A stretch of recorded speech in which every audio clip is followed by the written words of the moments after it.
ഇപ്പോഴത്തെ പ്രതിപക്ഷ നേതാവ് നമ്മുടെ മുൻ മുഖ്യമന്ത്രി ശ്രീ പിണറായി വിജയൻ ഏതാണ്ട് കിരീടം വെക്കാത്ത രാജാവിനെ പോലെ തന്നെ നടന്നിരുന്ന ആളാണ്. കഴിഞ്ഞ ഒരു 10 വർഷം, 10 ഒരു 2 പതിറ്റാണ്ട് കാലം അദ്ദേഹം CPM-ൽ ആർക്കും എതിർക്കാൻ ഇട കൊടുക്കാത്ത, അതായത് ഒരു മനുഷ്യനും അദ്ദേഹത്തിനെ എതിർക്കാനുള്ള ധൈര്യം വരികയില്ല, ആ രീതിയിലുള്ള ഒരു വലിയ ആളായിട്ട്, ഏകാധിപതിയായിട്ട് നടന്ന ആളാണ്. ഇപ്പോൾ അദ്ദേഹത്തിനെതിരെ CPM-ൽ എതിർ സ്വരങ്ങൾ ഇങ്ങനെ പുകഞ്ഞു തുടങ്ങിയിട്ടുണ്ട്, ശബ്ദങ്ങൾ. അത് നമ്മൾ പലപ്പോഴായിട്ട് കാണുന്നുണ്ട്. അതായത് പത്തനംതിട്ടയിൽ അദ്ദേഹത്തിൻ്റെ ഒരു പ്രസംഗം, അതായത് അത് വീട്ടിൽ പോയി ചോദിച്ചാൽ മതി എന്ന് ഒരു പാർട്ടി സഖാവിനോട് തന്നെ മറുപടി പറയുന്ന ഒരിടപാടുണ്ട്. അത് പാർട്ടിയെ വളരെ ദോഷം ചെയ്തുവെന്നും ഈ ഇലക്ഷനിൽ അത് പാർട്ടിക്ക് വളരെ ദോഷം ചെയ്തുവെന്നും ഒരുപാട് കീഴ്ഘടകങ്ങൾ എന്നൊക്കെ പറയുന്നത് ജില്ലാ ഘടകങ്ങൾ തന്നെ പറഞ്ഞേക്കാണ്. ജില്ലാ കമ്മിറ്റികൾ തന്നെ പല ജില്ലാ നേതൃയോഗത്തിലെല്ലാം വന്നേക്കുന്ന ജില്ലാ കമ്മിറ്റി യോഗങ്ങളിലെല്ലാം പറഞ്ഞിട്ടുള്ളതാണ്.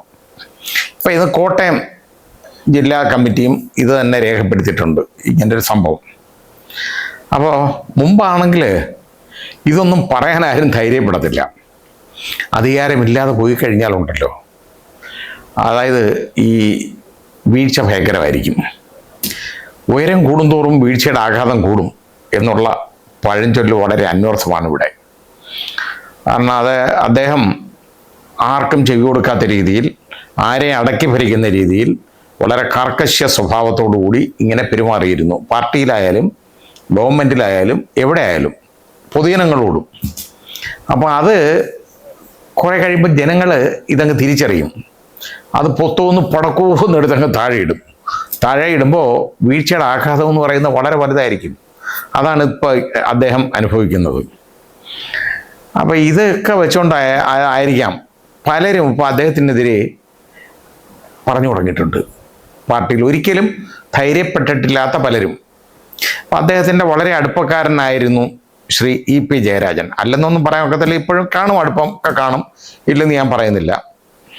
ശ്രീ EP ജയരാജൻ പല കാര്യങ്ങളിലും സ്വന്തമായ അഭിപ്രായമുള്ള ആളാണ്. അദ്ദേഹം ആ അഭിപ്രായം പറയും.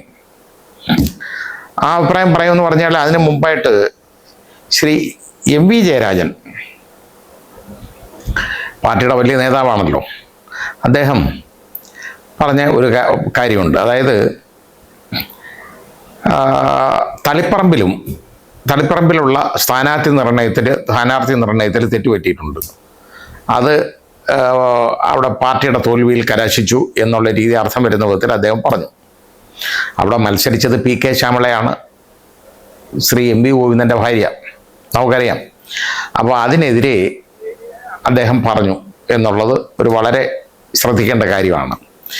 അതുപോലെ തന്നെ അവിടെ PK ഗോവിന്ദൻ മത്സരിച്ചു. അതേപോലെ പയ്യന്നൂരിൽ മധുസൂദനെ മാറ്റാതെ തന്നെ വീണ്ടും നിർബന്ധമായിട്ട് അത്രയും ആരോപണങ്ങൾ ഉണ്ടായിട്ടും, അതായത് രക്തസാക്ഷി ഫണ്ട് വെട്ടിച്ചു എന്നുള്ള വ്യക്തമായ ആരോപണം ഉന്നയിച്ച ശ്രീ കുഞ്ഞികൃഷ്ണൻ അദ്ദേഹത്തിനെതിരെ നടപടിയെടുത്ത് അദ്ദേഹത്തിനെ പുറത്താക്കിക്കൊണ്ട് വെട്ടിനിരത്തിക്കൊണ്ട് അവിടെ മധുസൂദനെ വീണ്ടും മത്സരിപ്പിച്ചു. ഏതായാലും അവിടെ ദയനീയമായ തോൽവി ഏറ്റുവാങ്ങി എന്നുള്ളതാണ്. പയ്യന്നൂരൊക്കെ എന്നൊക്കെ പറഞ്ഞാൽ മാർക്സിസ്റ്റ് പാർട്ടിയുടെ കോട്ടയാണ്. അവിടെ ഒരിക്കലും തളിപ്പറമ്പും അവിടെ ഒരിക്കലും ഒരു പാർട്ടി സ്ഥാനാർത്ഥി തോൽക്കും എന്ന് ആർക്കും ചിന്തിക്കാൻ പോലും പറ്റാത്ത സ്ഥലങ്ങളാണ്. ഏതായാലും ഇവിടെ ഇപ്പോൾ അവിടെ അതിനെക്കുറിച്ച് MV ജയരാജൻ പറഞ്ഞത്, അവർ തെറ്റിദ്ധരുത്തി വന്നാൽ അവർ പാർട്ടിയിലേക്ക് അവരെ തിരിച്ചെടുക്കാം, അല്ലാതെ ഞങ്ങളങ്ങനെ എല്ലാവരും അങ്ങ് എന്തെങ്കിലും കളയുന്ന ഒരു പാർട്ടിയല്ല എന്നുള്ളത് പറഞ്ഞത് കൊണ്ടത് ഏറ്റവും കൂടുതൽ കൊണ്ടത് പിണറായി വിജയനും അതുപോലെ MV ഗോവിന്ദനും തന്നെയാണെന്നുള്ളത് എല്ലാവർക്കും അറിയാം. അതിന് MV ഗോവിന്ദൻ അതിനെ തള്ളിപ്പറഞ്ഞു. ഈ പ്രസ്താവന തള്ളിപ്പറഞ്ഞപ്പം നമ്മുടെ ഹിസ് ഹൈനത്ത് അബ്ദുള്ള എന്ന് പറയുന്ന സിനിമ ഉണ്ടല്ലോ, അതിനകത്ത് ജഗദീഷ് പറഞ്ഞ സ്റ്റാൻഡാണ് MV ഗോവിന്ദൻ എടുത്തത്. ഒരു തെറ്റു എൻ്റെ അമ്മാവേ എന്ന് പറഞ്ഞില്ലേ, അതുപോലെ ഞാൻ അങ്ങനെ ഒന്നും പറഞ്ഞു, ഇങ്ങനല്ല പാർട്ടി ഇങ്ങനെയാണ് എന്നുള്ള രീതിയിൽ അദ്ദേഹം അത് മാറ്റി. പക്ഷെ പറയാനുള്ള കാര്യം പറഞ്ഞു എന്നുള്ളതാണ് MV ഗോവിന്ദൻ, അത് MV ജയരാജൻ, അതാണ് നമ്മൾ ശ്രദ്ധിക്കേണ്ടത്. അതുപോലെ തന്നെയാണ് വിഴിഞ്ഞം പദ്ധതിയെ സംബന്ധിച്ചുള്ള വർത്തമാനത്തിൽ ശ്രീ ഇ പി ജയരാജൻ ഇപ്പം വിഴിഞ്ഞം പദ്ധതി ഏറ്റവും വലിയ പദ്ധതിയാണെന്നും അത് ഈ ഇടതുപക്ഷ ഗവൺമെൻറ്റിൻ്റെ ആണെന്നും സ്വന്തമാണെന്നും ഇടതുപക്ഷ ഗവൺമെൻറ്റാണ് ഇതെല്ലാം കൊണ്ടുവന്നതെന്നും ഒക്കെ പറഞ്ഞു. അത് യഥാർത്ഥത്തിൽ അതിൻ്റെ എല്ലാ നടപടികളും പ്രാരംഭ നടപടികളും മുഴുവൻ പൂർത്തിയാക്കിയതും അതിൻ്റെ കല്ലിട്ടതും ഒക്കെ ഉമ്മൻചാണ്ടിയാണ്, ആ ഗവൺമെൻറ്റാണ്. കരാറിൽ ഏർപ്പെട്ടതും ശ്രീ ഉമ്മൻചാണ്ടിയുടെ കാലത്താണ്.